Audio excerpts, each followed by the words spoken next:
ইরানের ক্ষেপণাস্ত্রের নতুন বার্তা, আমেরিকার দরজায় পৌঁছে যাচ্ছে তেহরানের শক্তি। মধ্যপ্রাচ্যের উত্তপ্ত বাতাসে নতুন শিরোনাম, কেবল ইসরায়েল নয়, এবার ইরানের ক্ষেপণাস্ত্র পৌঁছাতে পারে আমেরিকার তীরে। এমনই বিস্ফোরক দাবি তুলেছেন ইসরায়েলি প্রধানমন্ত্রী বেনিয়ামিন নেতানিয়াহু। এক সাক্ষাৎকারে নেতানিয়াহু বলেন, ইরান এখন এমন ক্ষেপণাস্ত্র তৈরি করছে যার পাল্লা ৮,০০০ কিলোমিটার, আর মাত্র ৩,০০০ কিলোমিটার বাড়ালেই তারা নিউ ইয়র্ক, ওয়াশিংটন, বোস্টন, এমনকি মার-এ-লাগোতেও আঘাত হানতে পারবে। নেতানিয়াহুর এই মন্তব্যে যেন ছিটকে পড়েছে নতুন আগুন। ওয়াশিংটনের সতর্কতা, তেহরানে নীরব আত্মবিশ্বাস। কারণ ইরান দীর্ঘদিন ধরে তার ক্ষেপণাস্ত্র কর্মসূচিকে শুধু প্রতিরক্ষা নয়, বরং সার্বভৌম মর্যাদার প্রতীক হিসেবে তুলে ধরেছে।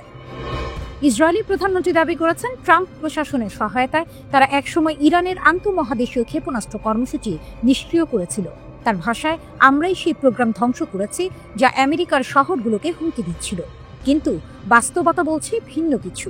ইরান যেন ফিরে এসেছে আগের থেকেও বেশি শক্তি নিয়ে, বিজ্ঞান, প্রযুক্তি আর সামরিক সংকল্পে। ইরান এখন এমন ক্ষেপণাস্ত্র প্রযুক্তি অর্জন করেছে যা ৮,০০০ কিলোমিটার দূরত্ব পাড়িয়ে দিতে সক্ষম। এই হিসাবেই ইসরায়েলের উদ্বেগ, কারণ এর মানে দাঁড়ায় ইরানের নাগাল এখন শুধু তেল আবিব নয়, পুরো ইউরোপ, এমনকি আটলান্টিকের ওপার পর্যন্ত পৌঁছে যাচ্ছে। নেতানিয়াহুর বক্তব্যের পর যুক্তরাষ্ট্র দ্রুত মধ্যপ্রাচ্যে সামরিক উপস্থিতি বাড়াতে শুরু করেছে। অন্তত ১ ডজন মার্কিন KC-135 স্ট্র্যাটো ট্যাঙ্কার এবং অন্যান্য রিফুয়েলিং বিমান কাতারের আল উদেইদ ঘাঁটিতে মোতায়েন করা হয়েছে। এই ঘাঁটি মধ্যপ্রাচ্যে আমেরিকার সবচেয়ে বড় সামরিক ঘাঁটি এবং বিশেষভাবে ইরানের নজরেও পড়ে এসেছে একাধিকবার। জুন মাসে মার্কিন হামলার প্রতিশোধে এখানেই ইরানি ক্ষেপণাস্ত্র পতিত হয়েছিল। সাম্প্রতিক স্যাটেলাইট চিত্রে দেখা গেছে মার্কিন বিমানবাহী রণতরী USS নিমিটজ বর্তমানে দুবাইয়ের জেবেল আলী বন্দর নোঙর করা আছে। এর যুদ্ধ বিমানগুলো পারস্য উপসাগরে টহল চালাচ্ছে। এই ধরনের প্রস্তুতি সাধারণত বড় সংঘাতের পূর্বাভাসই দেয়। তবে ইরান নিজের পথে অটল। জুনে ১২ দিনের যে হামলায় মার্কিন যুক্তরাষ্ট্র ও ইসরায়েল একাধিক ইরানি ক্ষেপণাস্ত্র কারখানা ধ্বংস করেছিল, এখন সেই স্থানগুলোতে পুনর্গঠনের কাজ চলছে। স্যাটেলাইট ছবিতে স্পষ্ট দেখা যাচ্ছে নতুন স্থাপনা। মার্কিন সংবাদ মাধ্যম NBC জানিয়েছে, সম্প্রতি ইরান ইমাম খোমেনি মহাকাশ বন্দরে একটি গোপন ক্ষেপণাস্ত্র পরীক্ষা চালিয়েছে। এদিকে ইউরোপের ৩ দেশ, ইংল্যান্ড, ফ্রান্স ও জার্মানি, ইরানের পারমাণবিক কর্মসূচি পুনরুজ্জীবিত করার জন্য নতুন নিষেধাজ্ঞা আরোপ করেছে। কিন্তু ইরান বলছে, নিষেধাজ্ঞা দিয়ে বিজ্ঞান থামানো যায় না। তেহরানের এই আত্মবিশ্বাসী যেন পুরো গল্পের টুইস্ট। যখন ওয়াশিংটন আতঙ্কিত আর তেল আবিব উদ্বিগ্ন, তখন ইরান নীরবে এগিয়ে যাচ্ছে প্রযুক্তির দুনিয়ায়, নিজের শক্তির স্থপতি হয়ে। শেষ প্রশ্ন একটাই, এটা কি যুদ্ধের আগুনের ইঙ্গিত, নাকি তেহরানের আত্মনির্ভরতার এক নতুন অধ্যায়? ইতিহাস বলছে, ইরানকে ঘেরাও করা যায়, কিন্তু থামানো যায় না।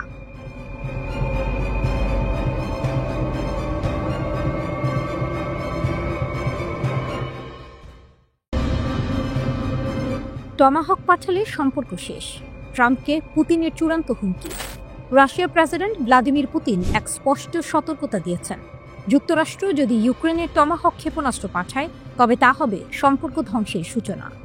আলাস্কার শীর্ষ বৈঠকের ১ মাসের মাথায় পুতিনের এই বক্তব্যে আবারও বরফ ঠান্ডা হাওয়া বইতে শুরু করেছে ওয়াশিংটন মস্কো সম্পর্কের ওপর। পুতিন শান্ত গলায় কিন্তু শীতল বার্তায় বললেন, আমি কোনো লক্ষ্য স্থির করিনি, আমি কেবল সত্য বলেছি। টমাহকের মতো অস্ত্র পাঠানো মানে সম্পর্কের শেষ অধ্যায় শুরু। টমাহক মানেই সংঘাতের ঘণ্টা বাজবে। পুতিন বলেন, নতুন অস্ত্র, বিশেষ করে দূরপাল্লার টমাহক, এগুলির উচ্চ নির্ভুলতা ভালো, কিন্তু এটি বন্ধুত্ব নয়, যুদ্ধের সূচনা করবে। তার মতে, যুক্তরাষ্ট্র যদি ইউক্রেনকে টমাহক দেয়, তবে সেটি রাশিয়া আমেরিকা সম্পর্কের ভঙ্গুর ইতিবাচক প্রবণতাগুলিকে সম্পূর্ণ মুছে দেবে। ওদিকে ওয়াশিংটন কিয়েভের অনুরোধ বিবেচনা করছে রাশিয়ার গভীরে আঘাত হানতে ২৫০০ কিলোমিটার পাল্লার টমাহক ক্ষেপণাস্ত্র সরবরাহের বিষয়ে। খবরটি ছড়াতেই মস্কোতে নেমে আসে কূটনৈতিক অস্থিরতা। কাগজের বাঘ তর্কে নতুন আগুন। সম্প্রতি ট্রাম্প ইউক্রেন ইস্যুতে রাশিয়াকে কাগজের বাঘ বলে মন্তব্য করেন। জবাবে পুতিন কটাক্ষ করে বলেন, রাশিয়ার অগ্রগতি ঠেকাতে না পারা ন্যাটোই কি আসল কাগজের বাঘ নয়? তার এই বক্তব্য রুশ রাষ্ট্রীয় টিভিতে সম্প্রচারিত হয়েছে, যা দেখিয়েছে মস্কোর আত্মবিশ্বাস এখনো অটল, এমনকি ট্রাম্পের রাগও তাতে ফিকে। রাশিয়ার শক্তি ও প্রস্তুতি। ক্রেমলিনের প্রতিরক্ষা বিশ্লেষকরা বলছেন, রাশিয়া এখন যুদ্ধের জন্য সম্পূর্ণ প্রস্তুত। পারমাণবিক শক্তিধর দেশটি নতুন প্রজন্মের প্রতিরক্ষা নেটওয়ার্ক গড়ে তুলছে, যা টমাহক সহ যে কোনো শত্রু ক্ষেপণাস্ত্র ভূপাতিত করতে সক্ষম।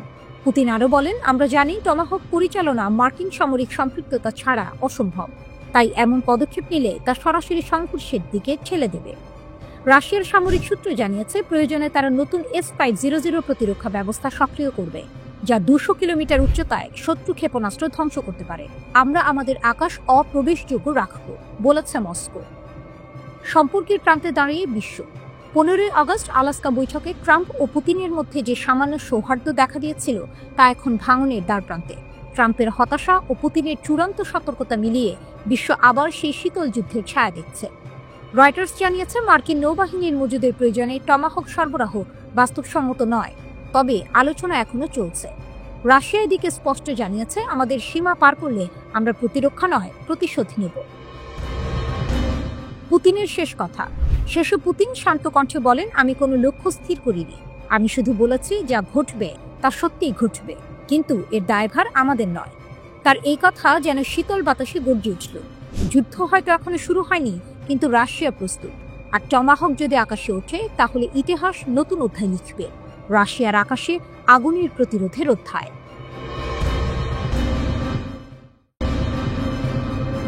নিষেধাজ্ঞার মাঝেও মহাকাশে ইরানের গর্জন। চাবাহার থেকে শুরু এক নতুন যুগের ঘোষণা। একদিকে পশ্চিমা নিষেধাজ্ঞার ভার, অন্যদিকে ইরানের চোখে আকাশ ছোঁয়ার স্বপ্ন। ঠিক সেই মুহূর্তে তেহরান এমন এক ঘোষণা দিল, যা যেন পৃথিবীর মাধ্যাকর্ষণকেও চ্যালেঞ্জ জানিয়ে বলল, আমরা থামব না। ইরানি মহাকাশ সংস্থার প্রধান হাসান সালারিয়ে চাবাহার মহাকাশ বন্দরের প্রথম ধাপ সম্পূর্ণ হওয়ার ঘোষণা দেন। এটি এমন এক স্পেসপোর্ট যা কঠিন জ্বালানি চালিত রকেট উৎক্ষেপণের জন্য প্রস্তুত। প্রেস টিভিকে তিনি জানান, উদ্বোধনী উৎক্ষেপণের প্রস্তুতি এখন পুরো দমে চলছে। আরও বড় চমক, এটি কেবল শুরু। সালারিয়া বলেন, দ্বিতীয় ধাপের কাজ চলছে তরল জ্বালানি রকেটের জন্য, যা শেষ হলে চাবাহার হবে মধ্যপ্রাচ্যের সবচেয়ে শক্তিশালী মহাকাশ ঘাঁটি। চাবাহারের অবস্থানও এক বিস্ময়। ইরানি কর্মকর্তাদের ভাষায় এর ভৌগোলিক অবস্থান এতটাই অনুকূল যে এটি 40 থেকে 100 ডিগ্রির প্রবণতাযুক্ত কক্ষপথে প্রবেশাধিকার দেয়। অর্থাৎ এখান থেকে উপগ্রহের নক্ষত্রমালা বা স্যাটেলাইট কনস্টেলেশন তৈরি করা সম্ভব, যা আগে কেবল মহাশক্তিগুলোর একচেটিয়া অধিকার ছিল। পশ্চিমা দেশগুলোর চোখ কপালে তুলে দিয়েছে এই অগ্রগতি, কারণ যুক্তরাজ্য, ফ্রান্স ও জার্মানি মাত্র কয়েকদিন আগেই ইরানের ওপর পুরনো নিষেধাজ্ঞা পুনর্বহাল করেছে, 1 দশক পর, নতুন পারমাণবিক চুক্তি ব্যর্থ হওয়ার পর। কিন্তু নিষেধাজ্ঞা যতই ঘন হোক, ইরানের আকাশে উত্থান থেমে থাকেনি। ইরানের মহাকাশ পরিকল্পনা এখন এক মহাকাব্য। সালারিয়ে জানিয়েছেন, জাফর 2 এবং পায়া নামের 2টি দূরবর্তী সংবেদনশীল উপগ্রহ আগামী মাসগুলোতে উৎক্ষেপিত হবে। এর সঙ্গে নাহিদ 2 উঠবে ইরানের নিজস্ব সিমর্গ রকেটে, আর শহীদ সোলাইমানি প্রকল্পের অধীনে আসছে আরও একাধিক পরীক্ষামূলক স্যাটেলাইট। সবচেয়ে চমকপ্রদ অংশ, ইরান এখন চীনের চাঁদ অভিযানে যোগ দিয়েছে। চাংই-8 লুনার প্রোগ্রামের অংশ হিসেবে ইতিমধ্যেই নকশা পর্ব শেষ হয়েছে, ইঞ্জিনিয়ারিং মডেল তৈরি শুরু হতে যাচ্ছে। অর্থাৎ ইরানের পতাকা এবার উঠবে চাঁদের পথে। সেই সঙ্গে চলছে নতুন প্রজন্মের গবেষণা, ক্যাপসুল তৈরির কাজ, যা জীবন্ত প্রাণীর ওপর বিকিরণ, তাপমাত্রা ও চাপের প্রভাব পরীক্ষা করতে পারবে। 2023 সালে 500 কেজি রি-এন্ট্রি ক্যাপসুলের সফল উৎক্ষেপণের পর এখন আরও শক্তিশালী প্রোটোটাইপ তৈরি হচ্ছে। ইরান শুধু রাষ্ট্রীয় পর্যায়ে নয়, বেসরকারি খাতেও বিপ্লব ঘটাচ্ছে। কাউসার 2 নামের স্যাটেলাইটটি 4 মিটার রেজলিউশনের ছবি তুলতে সক্ষম, আর এটি তৈরি করেছে ইরানের বেসরকারি কোম্পানি। শহীদ সোলাইমানের ন্যারো ব্যান্ড স্যাটেলাইট নক্ষত্রমালায় যোগ হতে যাচ্ছে 20টি ন্যানো স্যাটেলাইট, যার 2টি ইতিমধ্যেই পরীক্ষিত। ইরানের কর্মকর্তারা জানান, একাডেমিক প্রতিষ্ঠান ও প্রযুক্তি কোম্পানিগুলোকেও এখন স্যাটেলাইট নির্মাণে সরাসরি অংশগ্রহণের সুযোগ দেওয়া হবে। তাদের চোখে এটি কেবল একটি বিজ্ঞান যাত্রা নয়, এ এক জাতীয় আত্মনির্ভরতার ঘোষণা। নিষেধাজ্ঞার দেয়াল যতই উঁচু হোক, ইরানের বিজ্ঞানীরা যেন এক একজন রকেট হয়ে তা ভেদ করছেন। তেহরানের জন্য চাবাহার এখন কেবল একটি মহাকাশ বন্দর নয়, বরং আকাশের সঙ্গে যুদ্ধের এক নতুন প্রতীক। আর পশ্চিমা বিশ্ব, তারা আবারও বুঝতে পারল, ইরানকে থামানো যায় না, কেবল আকাশের দিকে তাকিয়ে তার উত্থান দেখতে হয়।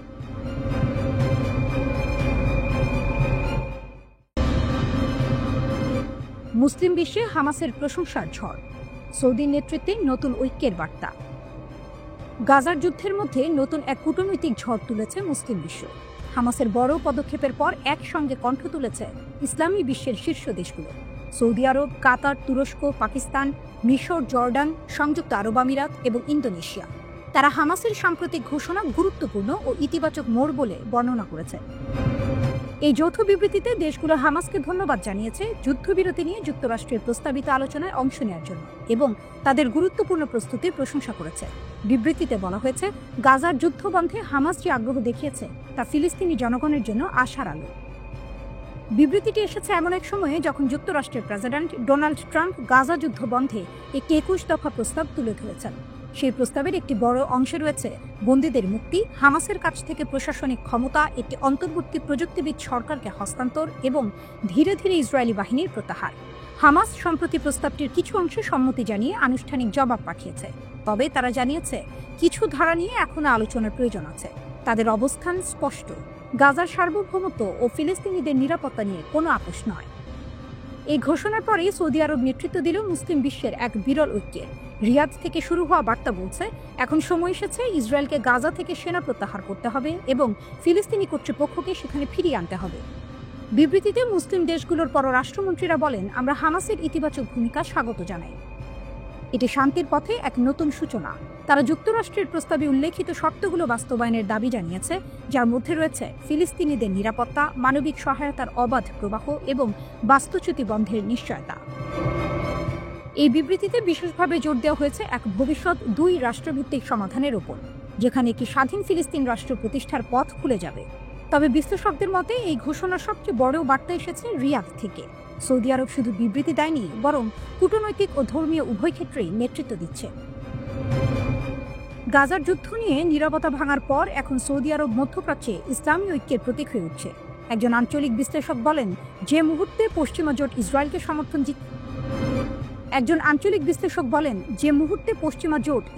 সমর্থন দিচ্ছে, ঠিক সেই মুহূর্তে সৌদি নেতৃত্বে মুসলিম বিশ্ব এক হয়ে হামাসকে সমর্থন জানাচ্ছে। এটি কেবল রাজনৈতিক ঘটনা নয়, এটি শক্তির প্রদর্শন।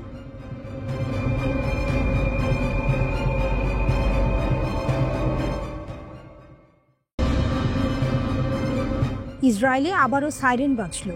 ইয়েমেনের হুথিদের ক্ষেপণাস্ত্র হামলায় আতঙ্ক ছড়াল তেল আবিব জুড়ে। ইতিহাসের এক অদ্ভুত পরিহাস। গাজার উপরে ইসরায়েলের অবিরাম আগুনের মাঝে দূর আরব উপদ্বীপ থেকে উঠে আসে এক বজ্রধ্বনি। ইয়েমেনের আকাশ থেকে ছুটে আসে ক্ষেপণাস্ত্র, লক্ষ্য ইসরায়েল। ভোরে মধ্য ইসরায়েলের আকাশ কাঁপিয়ে ওঠে ইয়ার রেড সাইরেনের শব্দে। রাজধানী তেল আবিব সহ একাধিক শহরে মানুষ দৌড়ে যায় বোমা শেল্টারে। রাস্তায় আতঙ্ক, আকাশে প্রতিরোধ, যেন যুদ্ধের এক নতুন অধ্যায়। ইসরায়েলি সেনাবাহিনী জানায়, ইয়েমেন ভিত্তিক আনসারুল্লাহ বা হুথি যোদ্ধারা ইসরায়েলের দিকে একটি ক্ষেপণাস্ত্র নিক্ষেপ করেছে। দেশটির আকাশ প্রতিরক্ষা ব্যবস্থা দ্রুত সক্রিয় হয়ে ক্ষেপণাস্ত্রটি শনাক্ত করে এবং মাঝ আকাশেই ধ্বংস করে দেয়। তবু আতঙ্কের রেশ মুছে যায়নি, কারণ এই হামলা কেবল এক ক্ষেপণাস্ত্র নয়, বরং এক বার্তা।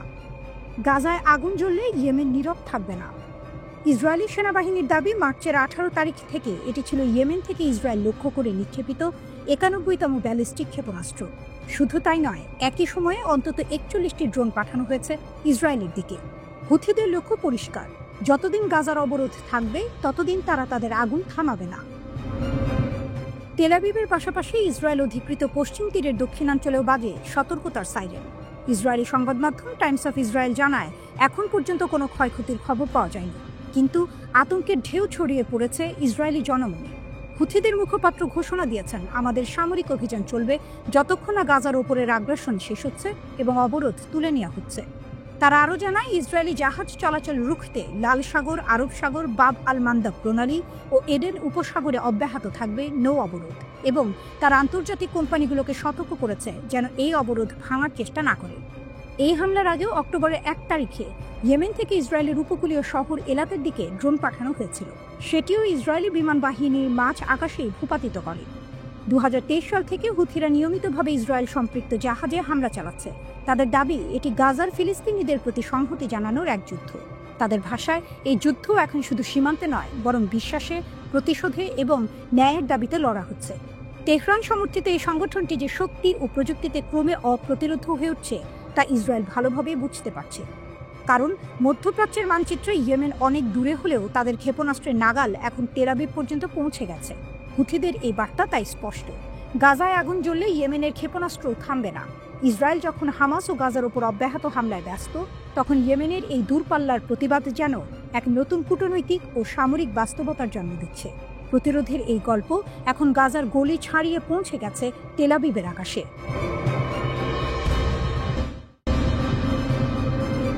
ইসরায়েলের দিকে ক্লাস্টার ওয়ারহেড মিসাইল ছুড়ল হুথি যোদ্ধারা। গাজা চুক্তির ভবিষ্যৎ অনিশ্চিত। মধ্যপ্রাচ্যের আকাশে আবারও দাউ দাউ আগুন। গাজার বুকে বোমা পড়ছে, আর ঠিক সেই সময় ইয়েমেন থেকে উড়ে এলো এক মারাত্মক বার্তা। ইসরায়েলের দিকে ছোড়া হলো ক্লাস্টার ওয়ারহেড যুক্ত ব্যালিস্টিক মিসাইল। আঘাত না লাগলেও আকাশ কাঁপিয়ে দিল সেই বিস্ফোরণের ছায়া। সকালে ইয়েমেনের রাজধানী সানা থেকে ইরান সমর্থিত হুথি যোদ্ধারা দাবি করেছে তারা ফিলিস্তিনি জনগণের প্রতি সংহতি জানিয়ে ইসরায়েলি অধিকৃত জেরুজালেম অঞ্চলের সংবেদনশীল লক্ষ্যবস্তুতে হামলা চালিয়েছে। তাদের ভাষায় এটি ছিল প্যালেস্টাইন 2 নামের এক হাইপারসনিক ব্যালিস্টিক মিসাইল, যার মধ্যে ছিল বহু ওয়ারহেড, অর্থাৎ একসঙ্গে একাধিক বিস্ফোরণের ক্ষমতা। ইসরায়েলি সেনাবাহিনী আইডিএফ জানিয়েছে মিসাইলটি মাঝ আকাশেই ধ্বংস করা হয়েছে। কোনো প্রাণহানি বা ক্ষয়ক্ষতির খবর পাওয়া যায়নি। তবু আতঙ্কে জেরুজালেম ও আশেপাশের এলাকায় বেজে উঠেছে সাইরেন, মানুষ ছুটেছে আশ্রয় কেন্দ্রে। কিন্তু এখানেই শেষ নয়। হুথি বাহিনী স্পষ্ট জানিয়েছে, আমরা গাজার পরিস্থিতি পর্যবেক্ষণ করছি, আগ্রাসন বন্ধ না হওয়া পর্যন্ত অভিযান চলবে। তাদের ভাষায় এটি দমন-পীড়নের শিকার ফিলিস্তিনি জনগণের বিজয়ের লড়াই। সাম্প্রতিক সপ্তাহগুলোতে ইরান সমর্থিত হুথিরা একাধিকবার ইসরায়েলের দিকে মিসাইল ও ড্রোন হামলা চালিয়েছে। সাম্প্রতিক হামলাটি বিশেষ করে আলোচনায় এসেছে কারণ এতে ব্যবহার করা হয়েছে ক্লাস্টার ওয়ারহেড, এমন এক ধরনের অস্ত্র যার উপমিসাইলগুলো আলাদা কোনো নির্দেশনা ছাড়াই মাটিতে পড়ে বিস্ফোরিত হয়। ফলে এটি একসঙ্গে বৃহৎ এলাকা জুড়ে ধ্বংস সৃষ্টি করতে পারে। বিশ্লেষকদের মতে এই হামলা শুধু সামরিক বার্তা নয়, এটি এক ধরনের রাজনৈতিক প্রতিকূল। কারণ এমন এক সময় এই হামলা ঘটল যখন হামাস ও যুক্তরাষ্ট্রের মধ্যস্থতায় ইসরায়েল ও গাজার মধ্যে সম্ভাব্য যুদ্ধবিরতির আলোচনায় নতুন টানাপোড়েন শুরু হয়েছে। গাজা চুক্তির ভবিষ্যৎ ঝুলছে অনিশ্চয়তার দড়িতে, আর ঠিক তখনই ইয়েমেনের দিক থেকে এই আগুন ছুড়ে দিল হুথিরা। হুথি সামরিক মুখপাত্র এক বিবৃতিতে বলেন, আমাদের অভিযানের লক্ষ্য পূর্ণ হয়েছে। কোটি কোটি দখলদার জায়নিস্ট আশ্রয় নিতে ছুটেছে। গাজার অবরোধ ও হত্যাযজ্ঞ বন্ধ না হলে আমরা হামলা চালিয়ে যাব। এই বার্তায় শুধু ক্ষোভ নয়, স্পষ্ট হুঁশিয়ারিও লুকিয়ে আছে। গাজার প্রতিটি বোমা হুথিদের নতুন এক মিসাইল চালিয়ে দিচ্ছে। সৌদি আরবের প্রতিবেশী এই ইয়েমেন দীর্ঘদিন ধরে মধ্যপ্রাচ্যের সবচেয়ে জটিল যুদ্ধক্ষেত্র। কিন্তু এবার তারা যুদ্ধকে সীমান্তের বাইরেও টেনে নিয়েছে, সরাসরি ইসরায়েলের বিরুদ্ধে। যুদ্ধের আগুন তাই এখন শুধু গাজায় নয়, জেরুজালেমের আকাশেও। আর এই আগুনে হুথিরা যেন ঘোষণা দিচ্ছে, যতদিন গাজা জ্বলবে ইয়েমেনের আগুনও নিভবে না।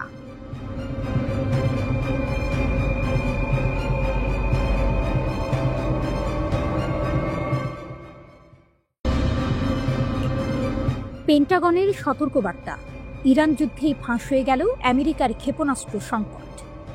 বিস্ময়কর অস্ত্র সংকট নিয়ে যুক্তরাষ্ট্রের প্রতিরক্ষা সদর দপ্তর পেন্টাগন এখন গভীর উদ্বেগে। 12 দিনের ইরান যুদ্ধেই প্রকাশ পেয়েছে আমেরিকার ক্ষেপণাস্ত্র ভাণ্ডারের ভয়াবহ ঘাটতি। ওয়াশিংটন কাঁপছে, কারণ ইউক্রেন ও ইরান দুটি ফ্রন্টে লড়াই একসঙ্গে চালিয়ে যেতে গিয়ে মার্কিন স্টকপাইল প্রায় শুকিয়ে গেছে। বিশ্লেষকরা বলছেন, ইরানের সঙ্গে সংঘাতটি যুক্তরাষ্ট্রের সামরিক ব্যবস্থার এক গোপন সত্য উন্মোচন করেছে। দুনিয়ার সর্বশক্তিমান সেনাবাহিনী বললেও তাদের মজুদে যথেষ্ট ক্ষেপণাস্ত্র নেই। যুদ্ধের চাপেই মার্কিন প্রতিরক্ষা ব্যবস্থার ভেতরের ফাঁপা কাঠামো প্রকাশ পেয়েছে। ইরান যুদ্ধের পর পেন্টাগনের ঘুম উড়ে গেছে।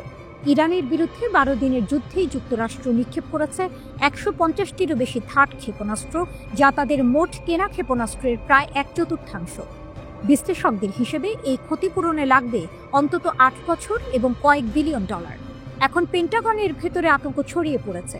যদি পরের যুদ্ধ চীনের সঙ্গে হয়, তাহলে কিভাবে টিকবে যুক্তরাষ্ট্র? পরিস্থিতি এতটাই সংকটজনক যে পেন্টাগন তার ক্ষেপণাস্ত্র সরবরাহকারীদের নির্দেশ দিয়েছে উৎপাদন হার দ্বিগুণ, এমনকি 4 গুণ করে। লকহিড মার্টিন আর রেথিয়ন ইতিমধ্যে কারখানা সম্প্রসারণ করেছে, নতুন কর্মী নিয়েছে, কিন্তু তারাও বলছে চুক্তি চাই, শুধু মুখের কথা নয়। ইউক্রেনের যুদ্ধ চলছে রাশিয়ার বিরুদ্ধে, আর মধ্যপ্রাচ্যে প্রতিদ্বন্দ্বী ইরান। দুটি ফ্রন্টে লড়াই একসঙ্গে টেনে নেওয়ার চেষ্টা করছে আমেরিকা, কিন্তু বাস্তবতা বলছে প্যাট্রিয়ট, থার্ড, LRASM সব মজুদি শুকিয়ে গেছে। এখন এক যুদ্ধ চললে আরেক যুদ্ধের জন্য হাতে কিছুই থাকবে না। এই অবস্থায় ট্রাম্প প্রশাসন ঘোষণা দিয়েছে অতিরিক্ত $25 বিলিয়ন অস্ত্র বরাদ্দ, কিন্তু প্রতিরক্ষা বিশেষজ্ঞদের মতে এই অর্থও যথেষ্ট নয়, কারণ সংকটটা শুধু অর্থের নয়, এটি মার্কিন যুদ্ধনীতির ভিতরের দুর্বলতার প্রতিচ্ছবি। ঠান্ডা যুদ্ধের ছায়া আর টিকছে না। পেন্টাগনের যুদ্ধ মতবাদ এখনও ঠান্ডা যুদ্ধের চিন্তায় আটকে আছে বলে মনে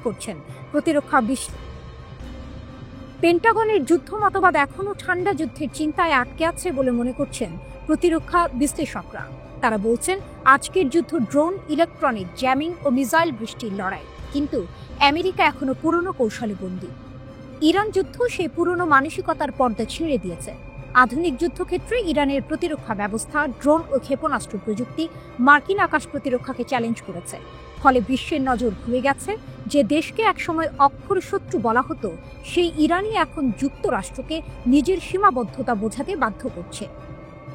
ইউক্রেনের যুদ্ধ আমেরিকার গুদাম খালি করেছিল, আর ইরানের যুদ্ধ সেটি উন্মোচন করল। এখন পেন্টাগন সাপ্তাহিকভাবে মিসাইল এক্সিলারেশন কাউন্সিলের সভা করছে যেন দ্রুত উৎপাদন বাড়ানো যায়, কিন্তু বিশ্লেষকরা বলছেন এটা সময়ের সঙ্গে দৌড়। ইরান দেখিয়েছে যুদ্ধ শুধু অর্থে নয়, সাহসে জয় হয়। যেখানে আমেরিকার ক্ষেপণাস্ত্র ফুরিয়ে যায়, সেখানে তেহরানের আকাশে এখনো নতুন ক্ষেপণাস্ত্র জন্ম নেয়। এক পাশে শঙ্কিত পেন্টাগন, অন্য পাশে আত্মবিশ্বাসে জ্বলছে ইরান। যুদ্ধের বাস্তবতা তাই বলছে দুনিয়া বদলাচ্ছে, হয়তো ইতিহাসে লিখছে নতুন অধ্যায়, যেখানে ইরান দাঁড়িয়ে যাচ্ছে যুক্তরাষ্ট্রের ভয়ের প্রতীকে।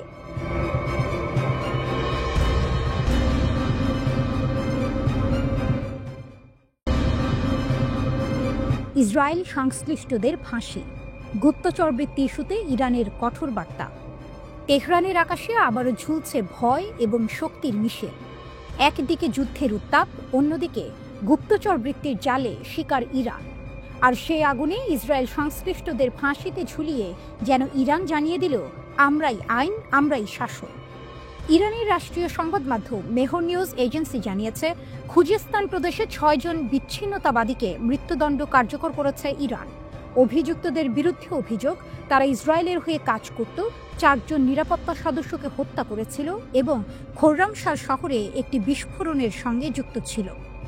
ইরান সরকারের দাবি, এই মৃত্যুদণ্ড কোনো রাজনৈতিক প্রদর্শনী নয়, বরং জাতীয় নিরাপত্তার লড়াই। কিন্তু পশ্চিমা মানবাধিকার সংগঠনগুলো বলছে, ইরানে 2025 সালেই এখন পর্যন্ত 1000-এরও বেশি মানুষকে ফাঁসি দেওয়া হয়েছে। তবে ইরানের যুক্তি একটাই, দেশের নিরাপত্তা আগে, বিশ্বের সমালোচনা পরে। কয়েক সপ্তাহ ধরে ইরান জুড়ে চলছে গুপ্তচর বৃত্তি বিরোধী অভিযান। 17 সেপ্টেম্বর থেকে এখন পর্যন্ত 8 জন ইসরায়েলি গুপ্তচরকে ফাঁসি দিয়েছে দেশটি। তাদের একজন বাহমান চুবিয়াল। এপির প্রতিবেদনে বলা হয়েছে, চুবিয়াল ইরানের টেলিকম খাতে কাজ করতেন এবং ইসরায়েলের গোয়েন্দা সংস্থা মোসাদের সঙ্গে যোগাযোগের অভিযোগ ছিল তার বিরুদ্ধে। ইরানের দাবি, তিনি ইলেকট্রনিক যন্ত্রপাতি আমদানির পথ ও সংবেদনশীল প্রকল্প সম্পর্কিত তথ্য বিদেশে পাচার করতেন। আরেকজন বাবক শাহবাজি। ইরান জানিয়েছে, শাহবাজি ইরানের ডেটা সেন্টারের তথ্য বিক্রি করেছিলেন তার ইসরায়েলি হ্যান্ডলারদের কাছে। কিন্তু মানবাধিকার কর্মীদের দাবি, শাহবাজিকে নির্যাতন করে স্বীকারোক্তি আদায় করা হয়েছিল। আরও নাটকীয় হল শাহবাজির পটভূমি। তিনি নাকি ইউক্রেনের প্রেসিডেন্টকে চিঠি লিখে রাশিয়ার বিরুদ্ধে যুদ্ধ করার ইচ্ছা প্রকাশ করেছিলেন, যে রাশিয়া এখন ইরানের ঘনিষ্ঠ মিত্র। সেই চিঠি হয়তো তার জীবনের মোড় ঘুরিয়ে দিয়েছিল। জুনে ইসরায়েলের সঙ্গে 12 দিনের সীমিত যুদ্ধের পর থেকে ইরান আরও কঠোর হয়েছে। তখন থেকেই তেহরান বুঝে গেছে, শত্রু শুধু সীমান্তে নয়, ভেতরেও আছে। আর সেই শত্রুকে নির্মূল করতেই চলছে এই গুপ্তচর শিকার অভিযান। অসলো ভিত্তিক ইরান হিউম্যান রাইটস এবং ওয়াশিংটন ডিসি ভিত্তিক আব্দুর রহমান বোরোমান্ড সেন্টার দাবি করেছে, চলতি বছরে 1000-এরও বেশি মৃত্যুদণ্ড কার্যকর করেছে ইরান। কিন্তু তেহরানের কাছে এটি সংখ্যা নয়, এটি নিরাপত্তার সংজ্ঞা। হয়তো মানবাধিকার সংস্থা বলবে অমানবিক, কিন্তু ইরানের দৃষ্টিতে এটি অপরিহার্য। তারা যেন ঘোষণা দিচ্ছে, মোসাদের ছায়া যতই গভীর হোক, পারস্যের মাটিতে তা টিকবে না। ইরান জানাচ্ছে, তার শত্রুদের গুপ্তচর বৃত্তির দাম এখানে মৃত্যুর সমান। আর সেই বার্তা এখন শুধু ইসরায়েল নয়, গোটা বিশ্ব শুনছে পরিষ্কারভাবে। শেষ পংক্তি যেন তেহরানের গর্জন, যে আমাদের ভূমিতে আগুন ছড়াবে, তাকে আমরা ছাই করে দেব।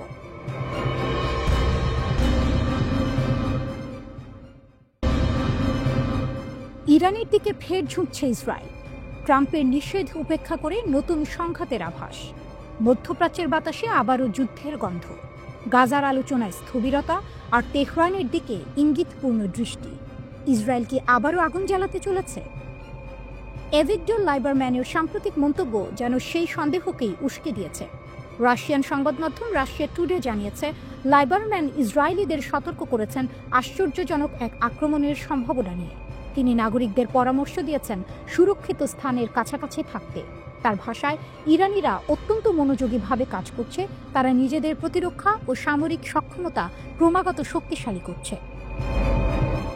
এই বক্তব্য এমন এক সময় এলো যখন মাত্র একদিন আগে ইরান ঘোষণা দিয়েছিল তারা পারমাণবিক অস্ত্র চায় না।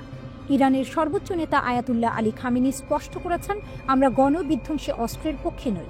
এটি একটি ধর্মীয় বিশ্বাস ও ফতোয়া। আমরা কখনোই পারমাণবিক অস্ত্র অনুসরণ করিনি, করবও না। তবুও বিশ্বজুড়ে সন্দেহের মেঘ ঘনীভূত। জাতিসংঘ গত মাসে ইরানের বিরুদ্ধে নতুন করে নিষেধাজ্ঞা জারি করেছে তার পারমাণবিক কর্মসূচির কারণে। আর ঠিক তার পেছনেই লুকিয়ে আছে জুন মাসের সেই ভয়াবহ 12 দিনের যুদ্ধ, যা বদলে দিয়েছিল ইরান ইসরায়েল সম্পর্কের মানচিত্র। 13 জুন ইসরায়েল আক্রমণ চালায় ইরানের মূল পারমাণবিক স্থাপনাগুলোতে। হামলায় নিহত হন একাধিক শীর্ষ ইরানি জেনারেল। কিন্তু ইরান থেমে থাকেনি। প্রতিশোধের আগুনে তেহরান জবাব দেয় আকাশ জোড়া ড্রোন ও ব্যালিস্টিক ক্ষেপণাস্ত্র বৃষ্টিতে, যা ইসরায়েলের প্রতিরক্ষা ভেদ করে ঢুকে যায়। পশ্চিমা সামরিক বিশ্লেষকেরা একে বলেছিলেন এক নতুন যুগের সূচনা, যেখানে ইরানের ড্রোন প্রযুক্তি ইসরায়েলের আয়রন ডোমকে অকার্যকর করে দেয় কয়েক ঘন্টার মধ্যেই। 22 জুন পরিস্থিতি এতটাই উত্তপ্ত হয় যে যুক্তরাষ্ট্র সরাসরি যুদ্ধে জড়িয়ে পড়ে। অপারেশন মিডনাইট হ্যামার নামের গোপন অভিযানে মার্কিন যুদ্ধবিমান বোমা বর্ষণ করে নাতানজ, ফার্দো ও ইস্পাহানের ইরানি পারমাণবিক স্থাপনাগুলিতে। এরপর জাতিসংঘে বক্তৃতা দিতে গিয়ে ইসরায়েলি প্রধানমন্ত্রী বেনিয়ামিন নেতানিয়াহু ট্রাম্পকে ধন্যবাদ জানিয়ে বলেন, ইরানের সঙ্গে 12 দিনের যুদ্ধ, আমি যেটাকে বলি অপারেশন রাইজিং লায়ন, ইতিহাসে চিরস্মরণীয় হয়ে থাকবে। আমাদের সাহসী পাইলটরা তেহরানের আকাশ দখল করেছিল। মার্কিন B-2 পাইলটদের সঙ্গে মিলে তারা ইরানের পারমাণবিক কেন্দ্র ধ্বংস করে দেয়। কিন্তু এই আত্মবিশ্বাসী ভাষণের অন্তরালে রয়েছে এক ভয়াবহ বাস্তবতা।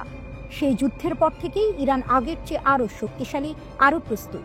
তাদের ড্রোন, ক্ষেপণাস্ত্র ও সাইবার প্রতিরক্ষা ব্যবস্থা এখন মধ্যপ্রাচ্যের অন্যতম ভয়ঙ্কর শক্তি। শেষ পর্যন্ত ট্রাম্পের মধ্যস্থতায় যুদ্ধবিরতি হলেও বাস্তবে আগুন এখনও নিভে যায়নি। এখন আবারও ইসরায়েলি রাজনীতিতে যখন অস্থিরতা, গাজার আলোচনায় স্থবিরতা, তখন লাইবারম্যানের আশ্চর্যজনক আক্রমণ মন্তব্য যেন নতুন এক ঘূর্ণিঝড়ের ইঙ্গিত দিচ্ছে। তেহরানের বার্তাটি স্পষ্ট, যে হাত ইরানের দিকে উঠবে তাকে আমরা ইতিহাসে পরিণত করব। ইরান আজ শুধু প্রতিরোধের নাম নয়, বরং মধ্যপ্রাচ্যের মাটিতে এক নতুন শক্তির প্রতীক। আর সেটি হয়তো ইসরায়েলকে আবারও দ্বিধায় ফেলেছে।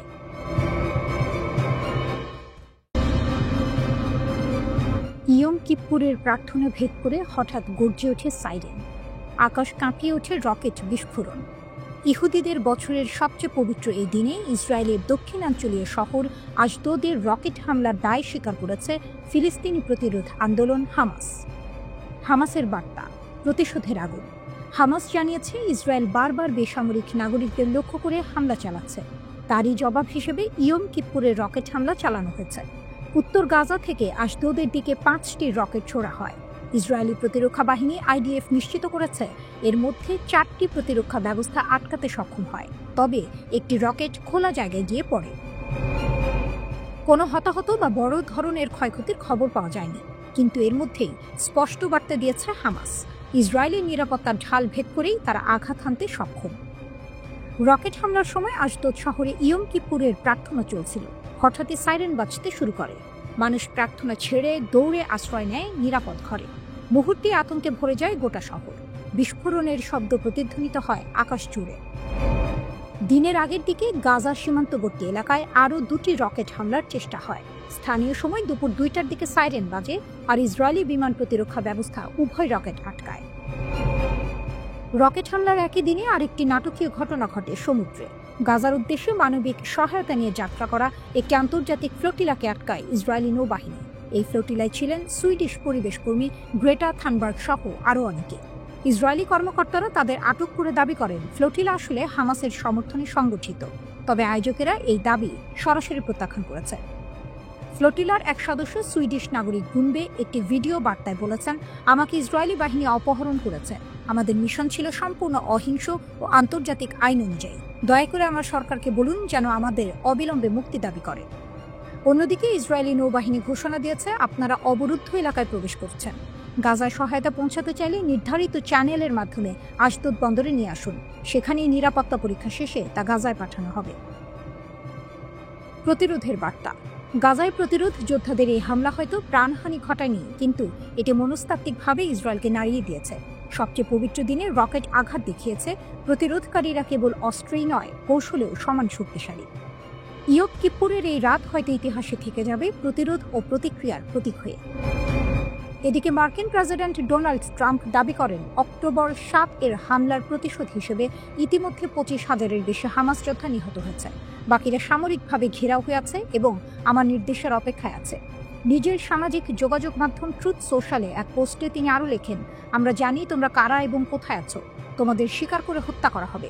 একই সঙ্গে সাধারণ ফিলিস্তিনিদের উদ্দেশ্যে তিনি বলেন, আমি নিরপরাধ ফিলিস্তিনিদের অনুরোধ করছি এই বিপজ্জনক অঞ্চল ছেড়ে গাজার নিরাপদ অংশে চলে যেতে। একই সঙ্গে সাধারণ ফিলিস্তিনিদের উদ্দেশ্যে তিনি বলেন, আমি নিরপরাধ ফিলিস্তিনিদের অনুরোধ করছি এই বিপজ্জনক অঞ্চল ছেড়ে গাজার নিরাপদ অংশে চলে যেতে।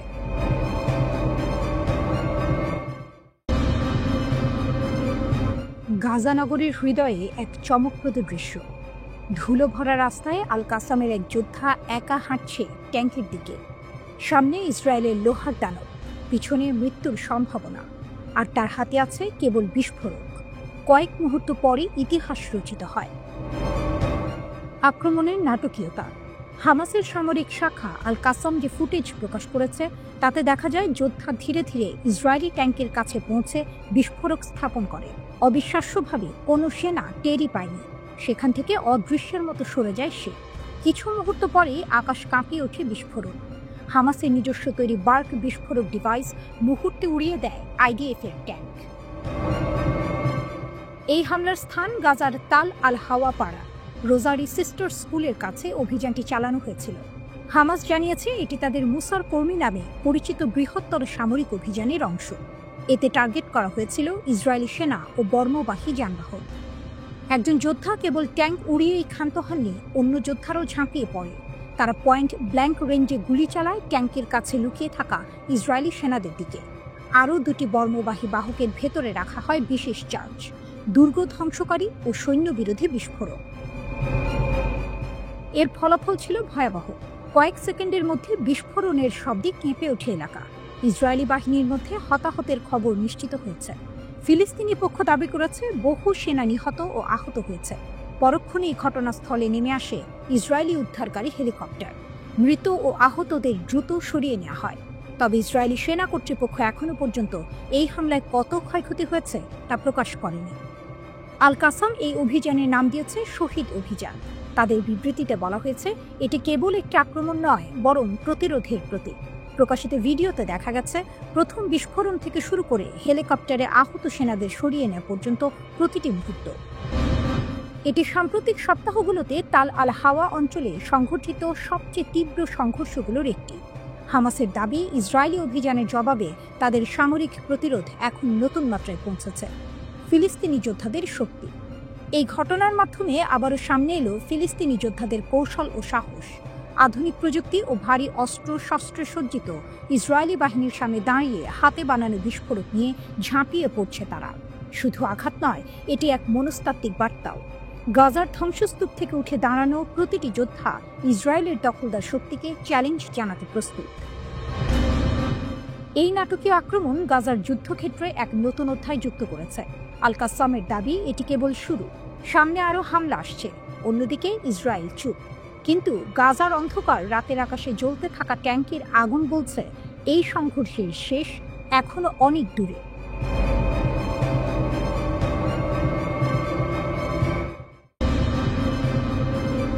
চাবাহার মহাকাশ বন্দরে নতুন ইতিহাস। প্রথম কঠিন জ্বালানি উৎক্ষেপণের দ্বারপ্রান্তে ইরান। ইতিহাসের নতুন অধ্যায়ে পা দিতে যাচ্ছে ইরান। দক্ষিণ পূর্বাঞ্চলের চাবাহার মহাকাশ বন্দর থেকে প্রথম কঠিন জ্বালানি চালিত রকেট উৎক্ষেপণের প্রস্তুতি এখন চূড়ান্ত।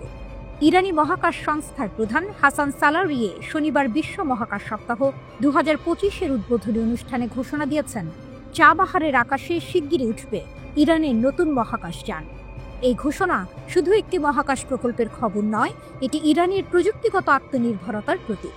বহু নিষেধাজ্ঞা, রাজনৈতিক অবরোধ ও আন্তর্জাতিক চাপের মধ্যেও ইরান প্রমাণ করছে তারা থামবে না। সালারিয়া জানিয়েছেন, চাবাহার মহাকাশ বন্দরের প্রথম পর্যায় সম্পন্ন হয়েছে।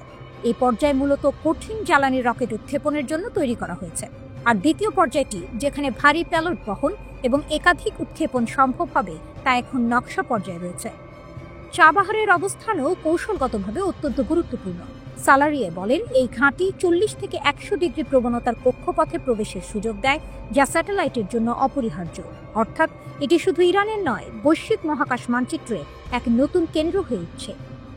উৎক্ষেপণ সারিতে জাফর, পায়া, নাহিদ ও সোলেমানি প্রকল্প। ইরান আগামী মাসগুলোতে একাধিক স্যাটেলাইট উৎক্ষেপণের প্রস্তুতি নিচ্ছে। জাফর 2 ও পায়া রিমোট সেন্সিং স্যাটেলাইট বিদেশি উৎক্ষেপণ যানে মহাকাশে পাঠানো হবে। অন্যদিকে নাহিদ 2 উৎক্ষেপণ করা হবে ইরানের নিজস্ব সিমোর্গ রকেটে। সবচেয়ে আকর্ষণীয় পরিকল্পনা হলো শহীদ সোলাইমানি স্যাটেলাইট প্রকল্প, যেখানে 20টির মতো ন্যানো স্যাটেলাইট নিয়ে তৈরি হবে এক বিশাল মহাকাশ যোগাযোগ নেটওয়ার্ক। এরই মধ্যে 2টি পরীক্ষামূলক মডেল 3U ও 6U কিউবসেট তৈরি হয়েছে। সালারিয়া আরও জানান, ইরান এখন চীনের চাংই-8 চন্দ্র অভিযানে যোগ দিয়েছে। প্রকল্পটির নকশা পর্যায় সম্পন্ন, আর এখন শুরু হচ্ছে ইঞ্জিনিয়ারিং মডেলের উন্নয়ন। ভবিষ্যতে আন্তর্জাতিক মহাকাশ স্টেশন প্রকল্পেও ইরান অংশ নিতে চায়। এই অংশীদারিত্বের মধ্য দিয়ে ইরান শুধু আঞ্চলিক শক্তি নয়, মহাকাশেও নতুন সহযোগিতার দ্বার খুলছে। একদা যাকে নিষিদ্ধ দেশ বলা হতো, সে আজ বৈশ্বিক মহাকাশ ক্লাবের অংশ। রিমোট সেন্সিং উপগ্রহ পার্স 3, রাডার স্যাটেলাইট রেড 2 এবং উচ্চ ব্যান্ডউইথ যোগাযোগ স্যাটেলাইট নাহিদ 3 ও পার্স 2 সবই এখন চূড়ান্ত পরীক্ষার অপেক্ষায়। এমনকি বেসরকারি খাতের তৈরি কাউসার 2 স্যাটেলাইটও উৎক্ষেপণের জন্য প্রস্তুত। ইরান আজ বিশ্বের শীর্ষ 10 দেশের মধ্যে জায়গা করে নিয়েছে, যারা নিজেদের উপগ্রহ তৈরি ও উৎক্ষেপণ করতে সক্ষম। বিশ্ববিদ্যালয়, গবেষণা প্রতিষ্ঠান ও বেসরকারি কোম্পানিগুলোকে যুক্ত করে ইরান গড়ে তুলছে এক সম্পূর্ণ মহাকাশ বাস্তুতন্ত্র। চাবাহারের আকাশে যখন প্রথম কঠিন জ্বালানির রকেট উঠবে, তা শুধু এক উৎক্ষেপণ নয়, তা হবে এক জাতির আত্মবিশ্বাসের প্রতিধ্বনি। যেখানে নিষেধাজ্ঞা ব্যর্থ, সেখানে ইরানের দৃঢ়তা জয়ী। এই আকাশে আজ একটাই বার্তা লেখা থাকবে, ইরান থামে না, ইরান উড়ে যায়।